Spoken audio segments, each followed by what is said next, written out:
Черкесске прошло выездное заседание Совета безопасности России в СКФО под председательством секретаря Совбеза Николая Патрушева.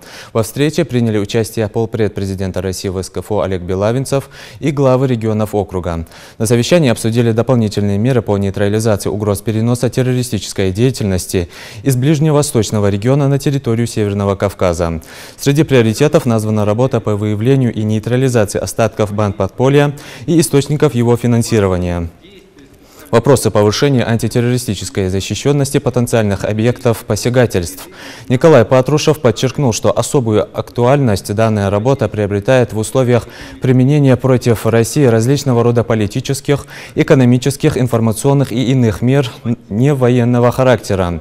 Выступая в ходе заседания, Юнусбек Евкуров отметил, что в Ингушетии создан ряд рабочих групп и комиссий, в рамках которых органы исполнительной власти и муниципалитеты проводят работу по адаптации к мирной жизни бывших боевиков, занимаются профилактической работой с семьями жертв и участников вооруженных конфликтов.